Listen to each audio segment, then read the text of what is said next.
നഗരത്തിലെ തിരക്കിട്ട ജീവിതത്തിൽ മടുത്ത വിനയൻ എന്ന യുവാവ് പൂർവിക സ്വത്തായ മനയുടെ കാര്യങ്ങൾക്കായി അവിടെ എത്തുന്നു.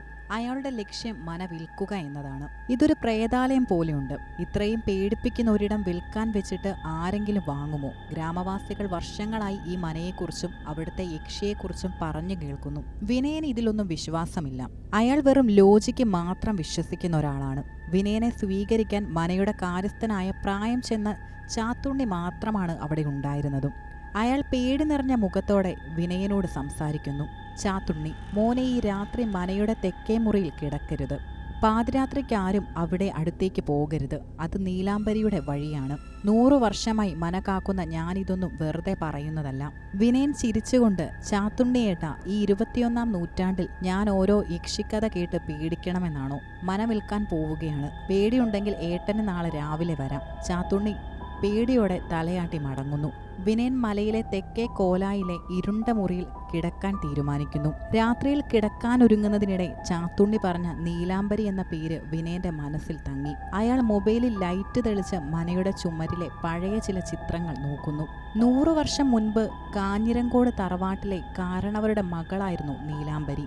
ദേവിയെപ്പോലെ സൗന്ദര്യമുള്ളവൾ. പക്ഷേ മനയിലെ തന്നെ ഒരു ബന്ധു അവളെ വഞ്ചിച്ചു. അപമാനം സഹിക്കാതെ അവൾ ഈ കുളത്തിൽ ചാടി ആത്മഹത്യ ചെയ്തു.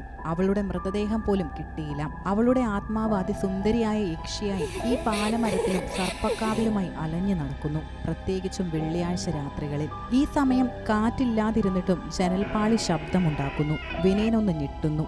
എന്നിട്ട് മനസ്സിനെ സമാധാനിപ്പിക്കുകയാണ്. അർദ്ധരാത്രി. വിനയൻ ഉറക്കത്തിൽ നിന്ന് ഞെട്ടിയുണർന്നു. മുറിയിൽ എവിടെ നിന്നോ അതിമനോഹരമായ എന്നാൽ അത്യധികം ലഹരി പിടിപ്പിക്കുന്ന പാലപ്പൂവിന്റെ ഗന്ധം നിറഞ്ഞിരിക്കുന്നു. അതോടൊപ്പം ദൂരെ നിന്ന് ഒരു നേർത്ത പാട്ടിന്റെ ഈണം കേൾക്കുന്നുമുണ്ട്.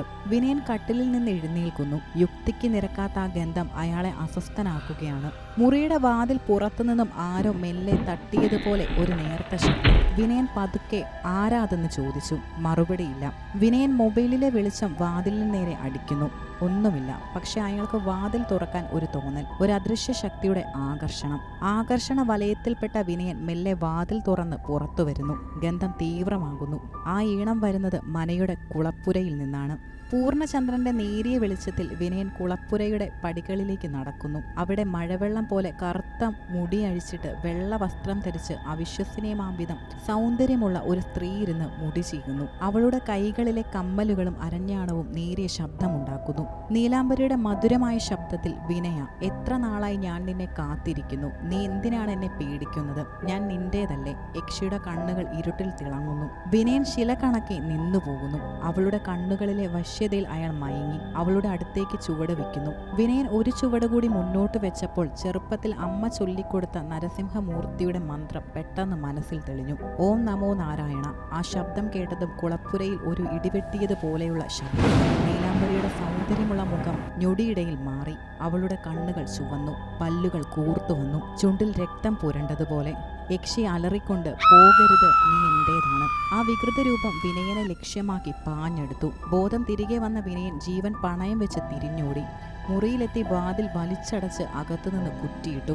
വാതിലിൽ പുറത്തുനിന്ന് കൂർത്ത എന്തോ ഒന്ന് ശക്തിയായി മാന്തിയുരസുന്ന ശബ്ദം. തണുത്തുറഞ്ഞ ഒരു കൈപ്പത്തി വാതിൽ വിടവിലൂടെ അകത്തേക്ക് വരാൻ ശ്രമിച്ചു. പിന്നെ പതിയെ പിൻവലിഞ്ഞു. ഒടുവിൽ ആ പാലപ്പൂവിന്റെ മണവും പാട്ടും മെല്ലെ ഇല്ലാതായി. പ്രഭാതമായി. സൂര്യരശ്മി മനയുടെ അകത്തേക്ക് കടന്നു. വിനയൻ പേടിച്ച് വിറച്ച് ഒരു നിമിഷം പോലും അവിടെ നിൽക്കാതെ മനയുടെ താക്കോൽ അവിടെ വെച്ച് ഇറങ്ങിയോടി. മനയുടെ ഭീകരമായ പടിപ്പുരയിലൂടെ വിനയൻ ഓടിമറയുന്നു.